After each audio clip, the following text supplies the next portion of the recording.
Hi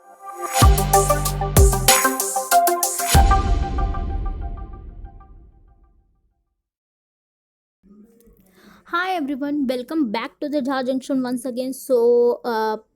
people and environment में जो various kinds of pollution का हमने सीरीज चालू किया, वहाँ पे हमने एयर पोल्यूशन कवर कर लिया, वाटर पोल्यूशन जिसमें eutrophication, biomagnification, primary and secondary air pollutant तक हमने कंप्लीट कर लिया. राइट नाउ आज हम लोग बात करने वाले नॉइज पोल्यूशन की, और एसिड रेन जो मेन कॉन्सेप्ट था वो रह गया था, तो मैंने नॉइज पोल्यूशन के साथ इसको जोड़ के आप तक पहुँचाने की ट्राई किया है.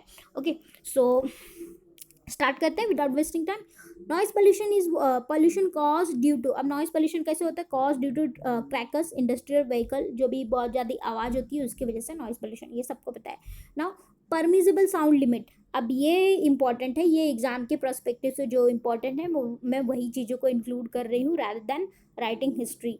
ओके, सो तो देखिए नॉइस पोल्यूशन, नॉइस पहले तो काउंट होता है डेसिबल में, ये क्या है इसका क्या कहते हैं यूनिट है. नाउ तो ये परमिसिबल लिमिट क्या है? तो साइलेंट जोन मतलब जहाँ पे हॉस्पिटल्स होते हैं, स्कूल्स होते हैं, तो वहाँ पे कितना रहना चाहिए? डे में कितना रहना चाहिए? डे एंड नाइट के फेनोमेना में मैंने डिवाइड किया. डे में 50 रहना चाहिए, नाइट में कितना? 40 रहना चाहिए. रेसिडेंशियल एरिया जहाँ पे हम लोग रहते हैं 50 डे में और नाइट में 45. नाउ कमर्शियल प्लेसेस जहाँ पे अपने दुकान वगैरह रहते हैं, नाउ 65 55. नाउ इंडस्ट्रियल जो भी प्लांट वगैरह जहाँ पे फॉर्मेशन रहता है वहाँ पे 75 एंड 65. अब इसको कैसे याद रखने का? तो ऐसे साइलेंट जोन से अपने को स्टार्ट करना है सबसे कम, फिर उसके बाद ऐसे याद रखना है कि पहले पहले तो स्कूल गए, फिर स्कूल से क्या हुआ? घर पे रहे. ठीक है, घर पे आने के बाद फिर क्या हुआ कि ऐसे याद रखने के लिए ऐसा मैं निमोनिक्स के जरिए बता रही हूँ. फिर हम लोग क्या किए? काम पे चालू हो गए. नाउ लास्ट में फिर इंडस्ट्रियल, ऐसा याद रह जाएगा. तो साइलेंट जोन में सबसे कम 50 याद रखना है, और नाइट में क्या करना है? 5 या 10 से कम ज़्यादा करना है. तो नाइट में क्या है? 40 मतलब 10 कम. यहाँ पे कम, रेसिडेंशियल में 5 कम, यहाँ पे 10 कम, और यहाँ पे 10 कम, मतलब रात में 10 डेसिबल कम हो जाता है. तो 50 50 65 और 75 यहाँ पे कितना है? रेसिडेंशियल एंड साइलेंट जोन में सिमिलर है, और यहाँ पे 15 और यहाँ पे 10. ओके, तो ऐसे याद रखना है. तो आपको मतलब ये कैसे याद रखना है कि सपोज कि जैसे एग्जाम में दिया रहेगा कि permissible limit in the days for the silent zone, तो अपने को दिया रहेगा 40 45 50. तो एक भी कोई आप पकड़ लीजिए, सपोज ये 50 आपने पकड़ा, तो इसके बेसिस पे आप पूरा फॉर्मेशन कर दोगे. इतना समझा? तो ये था. Now third is what? Normal whisper 30. Normal conversation 60 decibel तक अलाउड है. लाउड सिंगिंग 75 तक. फिर ऑटोमोबाइल 80, जेट प्लेन्स 130. मतलब क्या कहते हैं, जेट प्लेन्स के 130 तक क्या कहते हैं परमिजिबल लिमिट है डेसिबल में. इतना समझा? तो ये लिमिट है, अगर इसके ऊपर क्रॉस हो रहा है तो उस एरिया में नॉइज पोल्यूशन ज़्यादा है, और उसकी वजह से क्या हो रहे हैं? पीपल अफेक्ट हो रहे हैं. World health sorry WHO, World Health Organization has prescribed the optimum noise level as 45 decibel by day and 35 decibel by night. इससे भी कम कर दिया. ठीक है, तो anything above 80 decibel is hazardous और क्या है? हार्मफुल है. 80 डेसिबल के ऊपर जो भी है वो क्या होता है? हार्मफुल है ह्यूमन हेल्थ के लिए.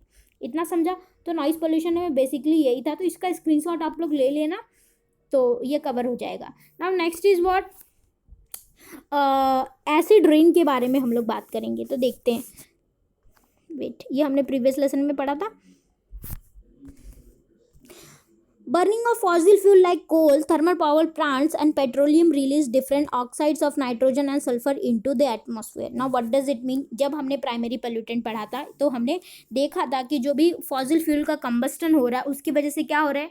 नाइट्रोजन के ऑक्साइड एंड सल्फर का क्या हो रहा है? इंडस्ट्रियल एक्टिविटीज़ की वजह से, जो भी मेटल स्मेल्टिंग, ऑयल रिफाइनिंग की कंपनीज है, तो इसकी वजह से सल्फर के कंपाउंड और नाइट्रोजन के ऑक्साइड ये क्या हो रहे हैं? हवा में जा रहे हैं. इतना समझा? तो ये हमने पढ़ा था. These gases react with the water vapour present in the atmosphere to the form sulphuric acid and nitric acid. The acid drop down with the rain making the rain acidic, that is called as acid rain. द एसिड रेन corrodes the marble monument like Taj Mahal. This phenomena is known as marble cancel. अब acid rain की वजह से जो ताजमहल का क्षरण हो रहा है, इस फेनोमेना को क्या क्या कहा जाता है, मार्बल कैंसिल कहा जाता है। वेट मैं एक्सप्लेन करती हूँ, नेक्स्ट स्लाइड में पूरा फेनोमेना देखते हैं। तो हमने क्या देखा कि जब वाटर वेपर के साथ, वाटर मीन्स क्या, H2O प्लस वाटर वेपर के साथ सल्फर के ऑक्साइड SO2 और वाटर वेपर के साथ किसके ऑक्साइड, नाइट्रोजन के ऑक्साइड, जब रिएक्ट करते हैं, केमिकल रिएक्शन होता है, तो ये O2 और ये वो O तो कितना हो जाएगा, H2SO4, O4 हो गया, ये O। Now H2O plus NO3 मतलब नाइट्रोजन ऑक्साइड, और ये तो इससे क्या HNO3, ये O3, ठीक है। तो कहने का मतलब इससे क्या बना, नाइट्रिक एसिड बना, और इसको क्या कहते हैं, सल्फ्यूरिक एसिड बोलते हैं, इसको नाइट्रिक एसिड, इसको सल्फ्यूरिक एसिड।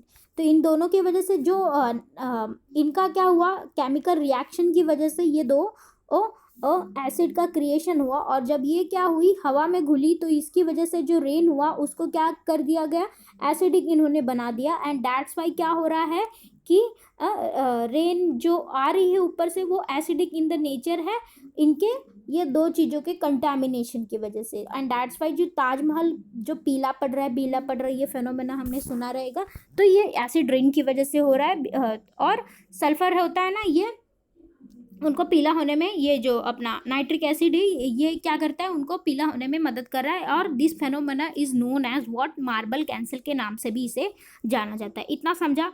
सो आज हमने noise pollution and acid rain के बारे में वेरी क्विक में हमने कवर कर लिया। सो एसिड रेन के लिए दो प्रमुख गैसेज जो जिम्मेदार है वो क्या है, sulphur dioxide and nitrogen oxide, ठीक है।